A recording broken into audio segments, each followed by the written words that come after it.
자, 4개월 앞으로 지방선거가 남았습니다. 예, 이번 지방선거는 6월 13일 있습니다. 보통 이제 설이 끝나면, 혹은 뭐 명절, 큰 명절이 끝나고 나면, 명절 여론조사를 하죠. 예, 아직 그 결과는 안 나왔을 텐데, 미리 한번 짚어보겠습니다.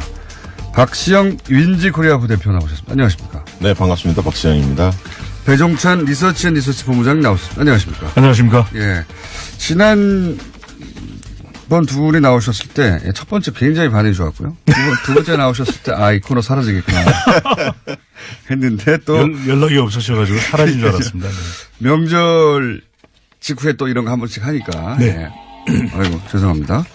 제가 잘못했네요. 우리가 사라지지는 않은 거죠. 네. 자, 한번 짚어볼까요?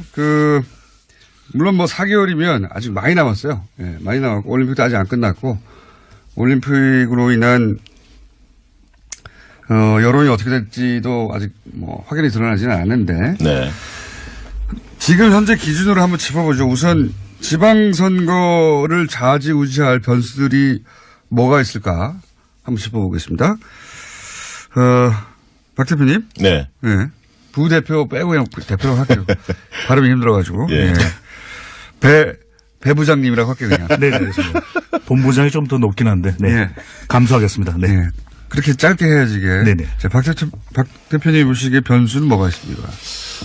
저는 한 5가지 정도 보는데요. 5가지나 있습니까? 네. 네. 왜냐하면 남북관계에 당연히 변수가 있고요. 네. 그 다음에 개헌 변수가 있고, 그 다음에 이제 그 최저임금이나 이런 경제 이슈가 네. 있는데, 거기에 덧붙여서 2가지 변수 더 있는 것 같아요. 뭐냐면 하나는 반부패 전선이 여전히 유지될 것 같다. 그러니까 MB 수사 문제 네. 이어서 또 생활적 폐해가 많이 나타나고 있지 않습니까? 채용 비리, 갑질 논란 이런 등등이 이어져서 반부패 전선, 공정사회 이 부분이 있을 것 같고요. 또 다른 한 가지는 가짜 뉴스가 굉장히 횡행하거든요. 그래서 이제 실제로 그 파괴력이 이번 설 민심에서 상당히 확인이 됐는데 이 부분에 대한 대처 이것도 큰 변수 중에 하나라고 보여집니다. 이게 이제 20, 40대 혹은 50대까지도 잘 느끼지 못해요. 가짜뉴스 하는데 포탈에 뭐 가짜뉴스가 막 있는 게 아니거든요. 근데 이제 나이가 좀 있으시면 60대 이상 되시면 본인의 카톡으로 끊임없이 뭐가 날라옵니다. 네. 네. 끊임없이 뭐가 날라오는데 출처를 알 수 없는. 근데 예를 들면 고려 연방제를 곧 할 거다라든지 읽고 있으면 야 이거 말도 안 되는 소리를 뭐 이런 소리를 뿌리고 있어 하는데 그런 뉴스가 끊임없이 날라오거든요. 네. 북한에 뭐 이번에 내려왔는데 뭐 네. 몇십 조를 준다고 했다더라. 뭐 이런 식의. 그거가 굉장히 형식을 갖춘 네. 뉴스의 꼴을 갖추고 막 퍼져요. 네. 저희 왜 그냥 냅두나 모르겠어요. 네, 저희 집안 식구들도 모였는데 그 얘기 나오더라고요. 그런 걸 받아봤다고. 네. 60대 막 들어선 누님께서 그 얘기를 해서 저희 페이스북에 친구들 이야기도 들어보니까 민심 얘기 들어보니까 아니 60대들하고 친하세요? 아니 뭐 그 나이 때는 아니지만 네, 그 누님들 얘기를 들어보면 곧 실제로 60대 예. 네. 네, 곧 60대. 네. 아닙니다. 50대까지만 들어서신 거 아니에요? 예, 50대 후반부터 60대에 상당히 많이 이번에 퍼져 있다. 특히 영남권에 네. 굉장히 유포가 많이 된 것으로 확인됐습니다. 이거 이제 경찰에서 저는 단속해야 된다고 보는데 한두 번에 끊임없이 지속적으로 업그레이드 해가며 그때그때 사안에 따라 누가 의도적으로 뿌리는 거거든요, 이거. 그렇죠. 네. 근데 어쨌든, 그 이하 연령대는 뭐 가짜뉴스가 있다고 그래. 뭐 게시판에서 가끔 그런 거 누가 믿어 하는데 그게 아니라 본인의 개인 카톡으로 계속 옵니다, 이게. 이게 이제 어르신분들이 새로운 어떤 의사소통 수단으로 뭐 단톡, SNS 이런 걸 이제 이용하기 시작했다라고 볼 수 있는 부분이고 사실 근거가 없는 뉴스가 근거요? 네, 근거. 네. 전파된다는 것은 근거 말고요? 네. 그런 명절 민심으로 좀 이해를 해 주시고. 네. 근데 최근에 관련된 조사가 있었는데 우리나라에도 이제는 뉴스를 고지고대로 믿지 않는다. 그런 여론도 있거든요. 맞습니다. 그건. 그런 만큼 우리나라가 이웃 일본하고 비교한 조사도 있었는데 우리가 그래도 좀 더 긍정적인 것은 근거를 반드시 확인하더라고요. 근데 이 근거가 젊은 세대들은 네. 젊은 세대는 그렇다고 네. 치고요. 이제 미국 대선 때도 네. 보면 이 가짜 뉴스가 엄청난 기여를 했다라고 하지 않습니까? 네. 네. 그러니까 그런 사례를 확인하면서 이런 뉴스로 이득을 보는 쪽에서 이걸 조직적으로 만드는 게 아니냐. 저도 이제 본 적이 있어요. 보면 이거 말도 안 되는데 누가 믿나? 고려연방제가 곧 실시된다든가, 사회주의 국가가 우리가 곧 된다든가, 뭐 이런 네. 얘기거든요. 네. 북한, 이제 우리나라가 이제 북한이 넘어간다는 거예요. 한마디로 말해서. 예. 그런 뉴스를, 이걸 누가 믿을까 하는데, 끊임없이 보냅니다. 끊임없이. 이런 게 있어요. 지금 지방선거를 앞두고 남북 관계도 주요한 변수가 되고 있는데 그런 이 북한과 관련된 내용들이 실제로는 이 보수층을 또 뭉치게 하는 효과도 있거든요. 그런 전략적인 부분도 노린 거 아니냐. 그렇죠. 이번에 그렇죠. 이제 평양올림픽이라는 프레임을 씌웠지 않습니까? 네. 어쨌든 북한에서 대대적으로 참여를 했고 그러다 보니까 이제 그 기존의 60, 70대가 갖고 있었던 어떤 반공 이런 어떤 이데올로기가 있기 때문에 그런 부분에 있어 계속 어떻게 자극하는 보면 거죠. 자극하기에 굉장히 좋은 계기가 된 거죠. 그러니까 지방선거 변수랑 관련해서 보면은 이명박 전 대통령 또 예. 박근혜 전 대통령을 내용으로 해서는 보수가 뭉칠 수가 없는 것이거든요. 그렇죠. 그렇다 보면 보수층에서는 적어도 이 남북 관계 안보 이슈로는 그동안에는 샤이 보수였는데 일종의 역샤이 보수 현상, 역샤이 보수 효과를 누릴 수도 있다는 겁니다. 역샤이라는 거는 뭡니까? 그러니까 이제 그동안에는 적극적으로 나온다. 네, 그동안에는 보수층이 창피해서 전면에 나서질 할 말이 못했는데 없었던 거예요. 이제 적어도 남북 관계에 대해서는 할 말이 있다. 그런 것이거든요. 네. 그래서 이번에 설 민심 재밌는 특징이 뭐냐면 잠잠했다는 겁니다. 정책이 별로 없었다는 거예요. 그러니까 평소 어른들이 주도하거든요. 네, 이런 어른들이 데는. 주도하는데 어른들이 조용했다는 거죠. 할 말이 별로 없었고 또 평창 올림픽이 있었기 때문에 이번에는 아무튼 좀 조용히 보냈다. 이게 그리고 이제 남북 간의 대화나 또는 방문 뭐 이런 이야기가 앞으로 계속 나올 텐데 지금 추세로 봐서는 여기에 이것이 혹시 지방선거에 보수 입장에서 악재로 작용할 수 있으니까 이런 카톡은 더욱 기승을 부릴 수 있다. 그렇죠. 네. 그렇죠. 누군지는 모르겠지만 아주 조직적으로 하고 있어요. 이 가짜 뉴스는 진짜 건절돼야 되는 게 지난 미국 대선에서도 보면 프란치스코 교황이 트럼프 후보를 지지했다 이런 게 뉴스로 나왔거든요. 트럼프를 네. 지지했다는 걸 교황한테 물어볼 수 있는 사람이 누가 있습니까 대체. 확인이 불가능한 뉴스잖아요. 그러니까 이렇게 되면 사람들은 또 믿어버리는 경우가 생기는 것이거든요. 네. 있는 사람이 생기죠. 예.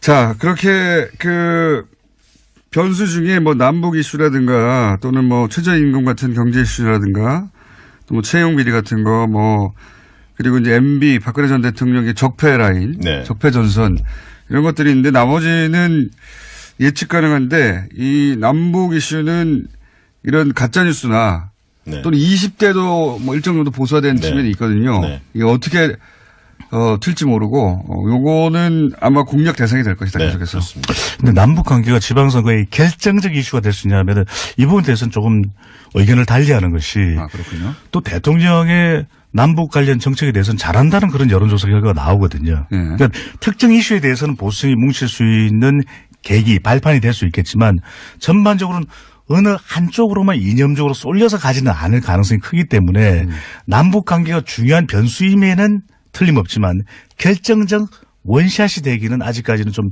시기상조가 아닌가라는 그럼 여론조사 분석이 가능한 가능합니다. 변수는 네. 뭡니까? 가장 큰 변수는 그거 같습니다.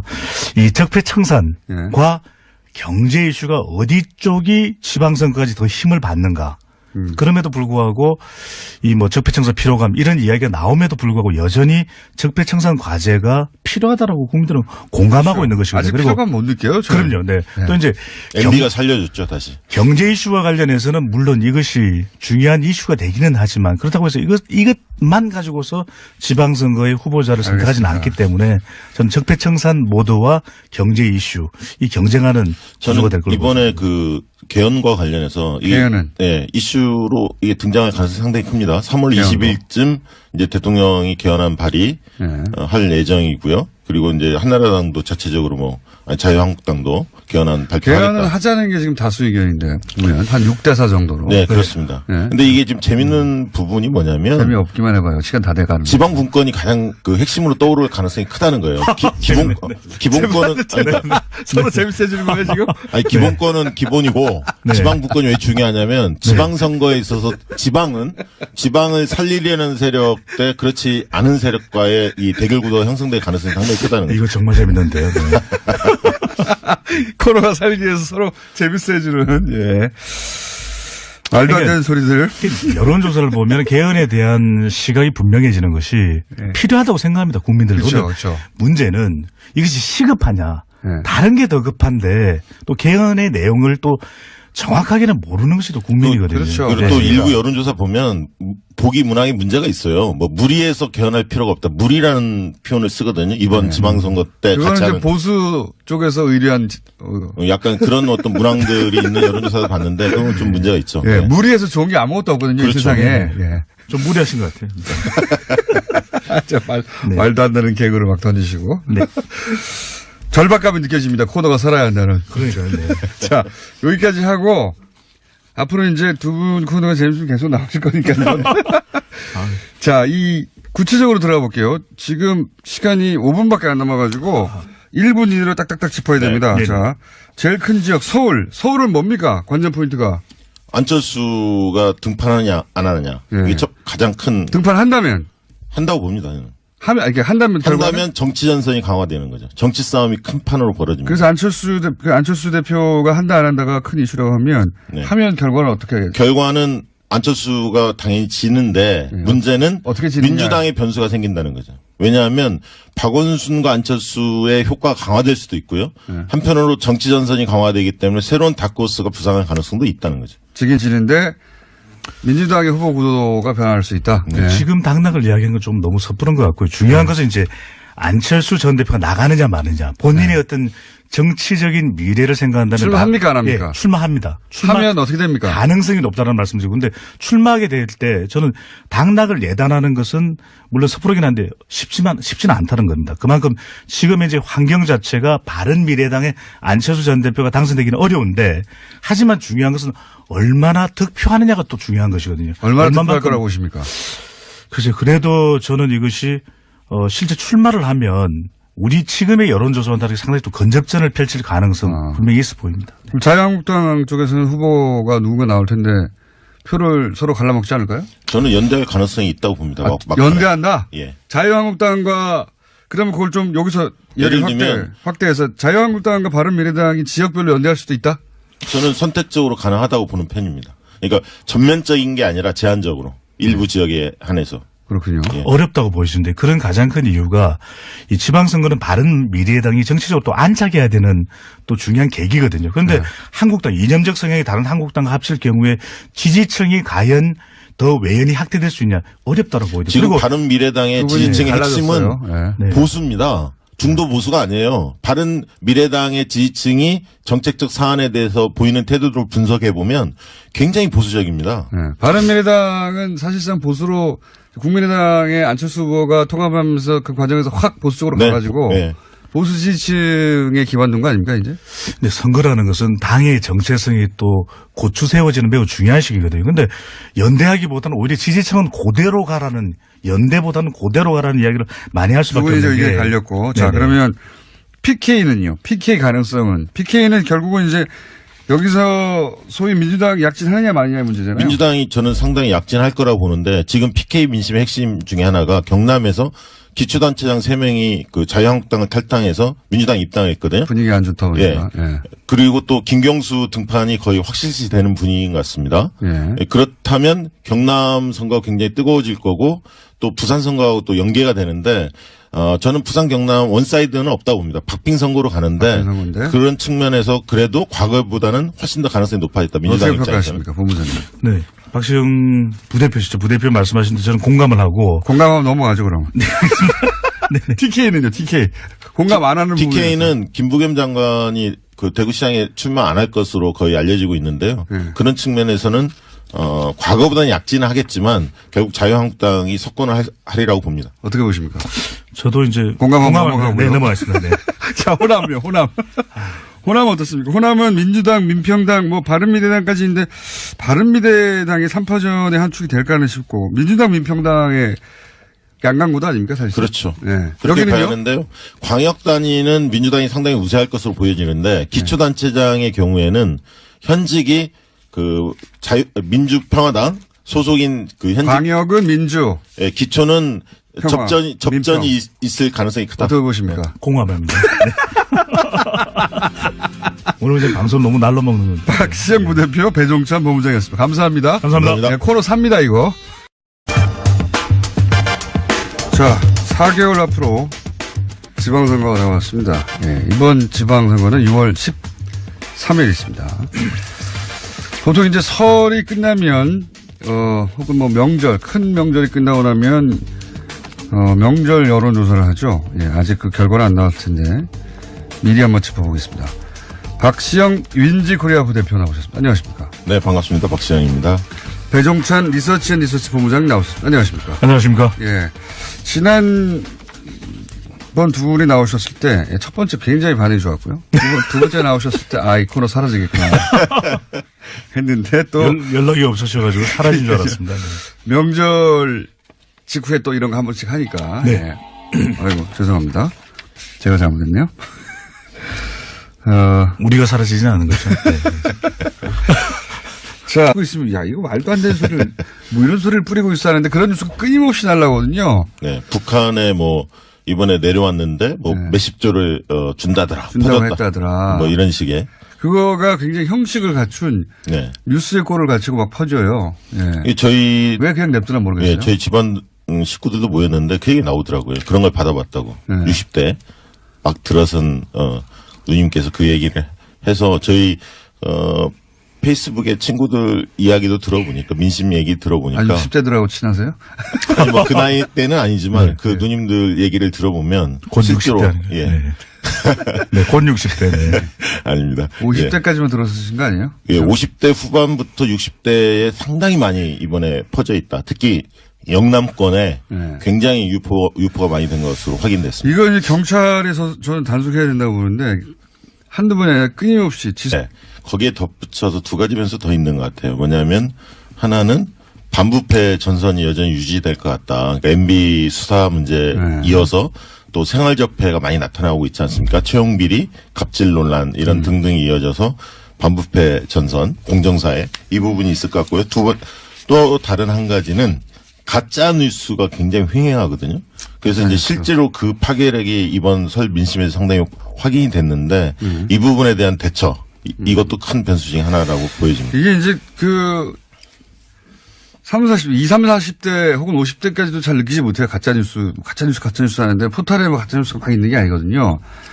근데 이제 나이가 좀 있으시면 60대 이상 되시면 본인의 카톡으로 끊임없이 뭐가 날라옵니다. 네. 네. 끊임없이 뭐가 날라오는데 출처를 알 수 없는. 근데 예를 들면 그 고려 연방제를 곧 할 거다라든지 일적적으로 업그레이드 해가며 그때그때 사안에 따라 누가 의도적으로 뿌리는 거거든요, 이거. 그렇죠. 네. 근데 어쨌든 그 이하 연령대는 뭐 가짜뉴스가 있다고 그래. 뭐 게시판에서 가끔 그런 거 누가 믿어 하는데 그게 아니라 본인의 개인 카톡으로 계속 옵니다, 이게.